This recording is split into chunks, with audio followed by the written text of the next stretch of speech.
Today we're going to be reading one of my favorite stories called Peter and the Wolf.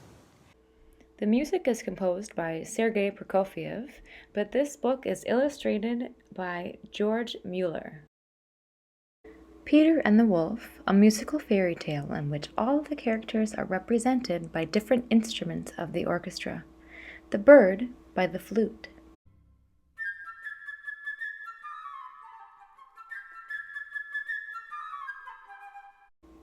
The duck by the oboe.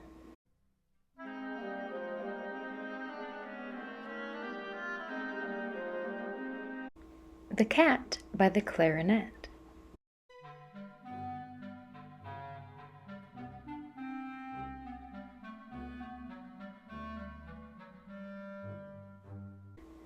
The grandfather by the bassoon.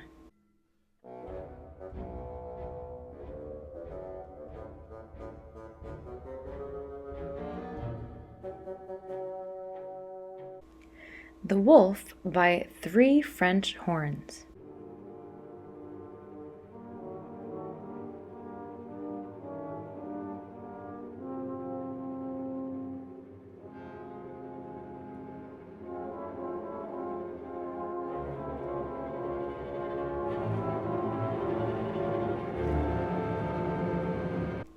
Peter by all the strings of the orchestra.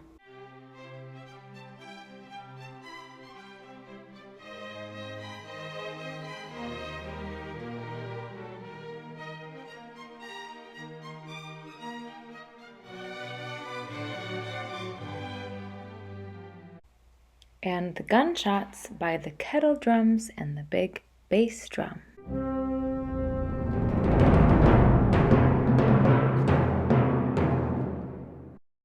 Our story begins one morning while the fat duck and the grandfather were still sleeping.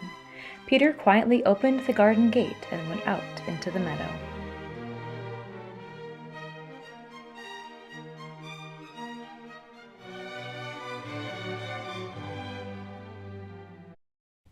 In a tall tree in front of the garden wall sat a little bird who was Peter's friend. He called out, "Do you hear how quiet it is?"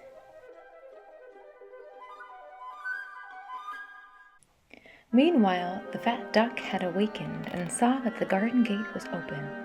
"Ah," she thought, "the day has begun well. Now I can have my bath in the pond in the meadow." And off she waddled right past the little bird. The little bird was angry because the duck had not said good morning, so he flew down next to her and proudly flapped his wings. "What kind of bird are you? You can't even fly," he said. The duck yawned. "What kind of bird are you? You can't even swim." And she stuck her tongue out at the bird and dived into the pond. They argued and argued, the duck paddling in the water, the bird skipping about on the shore.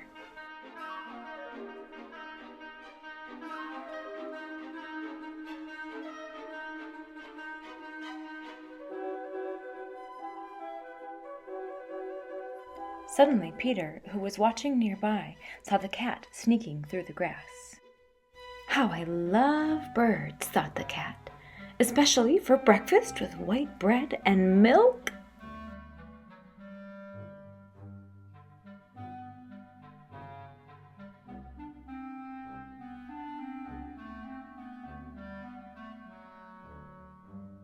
"Look out!" cried Peter. As quick as lightning, the bird flew up into the tree, while the duck quacked and stuck her tongue out at the cat from the middle of the pond.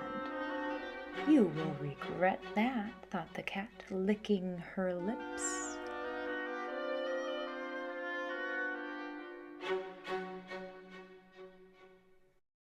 Now the grandfather woke up and stomped out the garden gate to look for Peter. "Shame on you, Peter! I have forbidden you to go into the meadow alone. What if the wolf should come out of the forest? What would you do then?"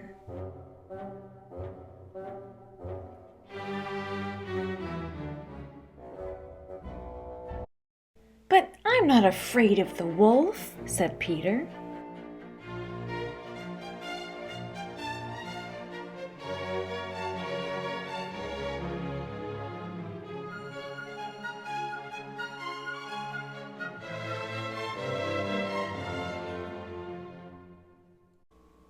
Sternly, the grandfather took Peter's hand, went back into the garden, and locked the gate.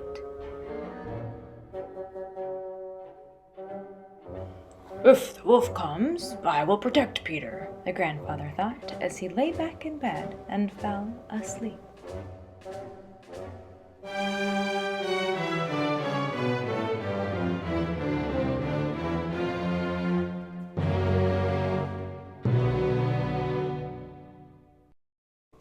And then it happened. Out of the forest came the big, gray wolf.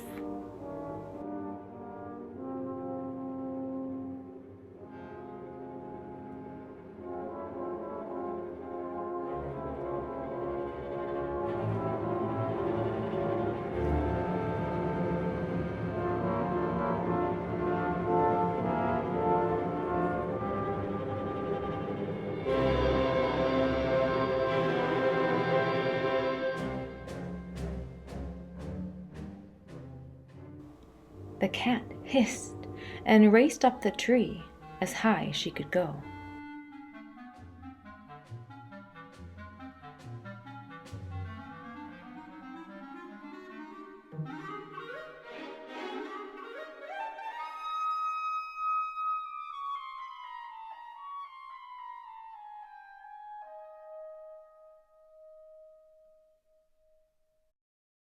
But the foolish duck sprang out of the water and stuck her tongue out at the wolf, and then she tried to run away.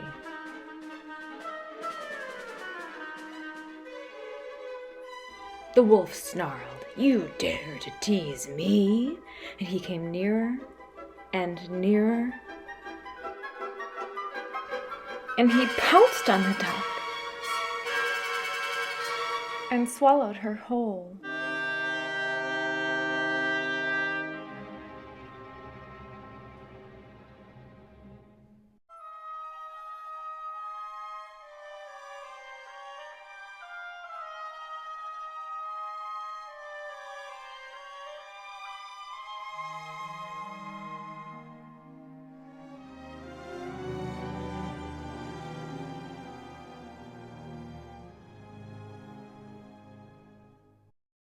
The cat and the bird watched from the tree.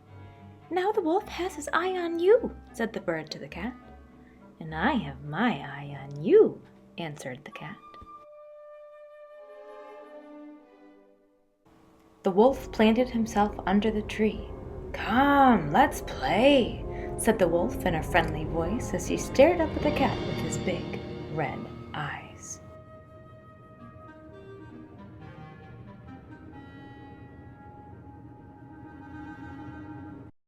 Now Peter was watching through the locked garden gate. "I'm not afraid of the wolf," he whispered, and he ran off toward the house. In no time at all, he returned with a rope and climbed up the garden gate and onto the stone wall. Then he grabbed hold of the branch and swung up into the tree.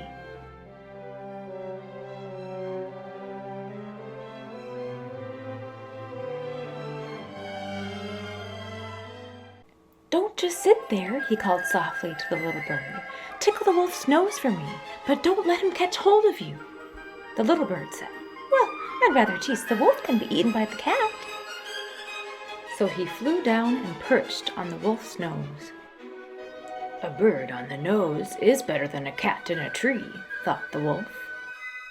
So he snapped at the bird, but the bird fluttered back and forth above the wolf just out of reach.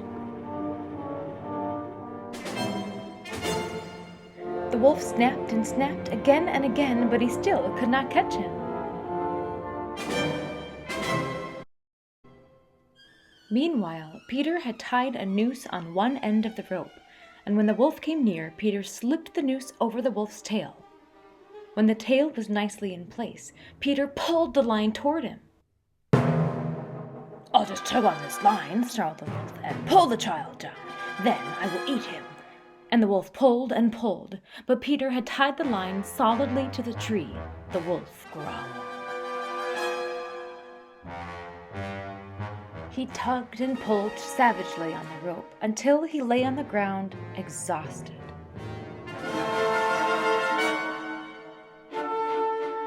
"Please let me go home," pleaded the wolf, "and I will never, ever come here again." Scarcely had he said that when the hunters crept out of the forest. They were afraid of the wolf and had spent the entire morning eating and drinking.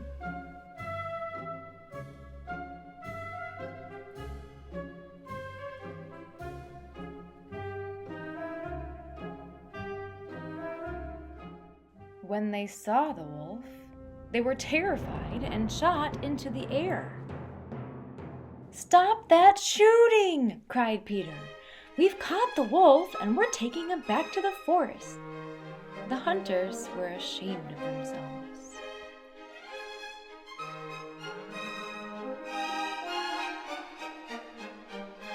"Come with me," chirped the bird, and then everyone started for the forest with the wolf.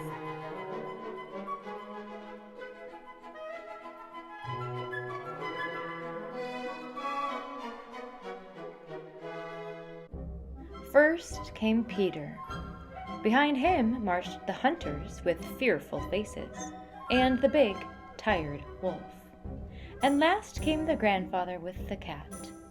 The grandfather was thinking, "If the wolf hadn't eaten the duck, we could have had her for dinner." And the cat was thinking, "Tomorrow I'm gonna catch that bird."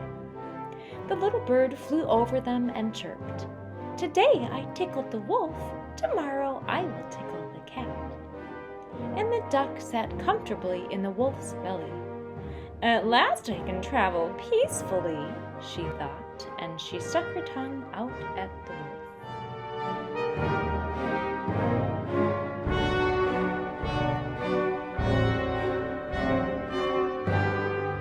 The end.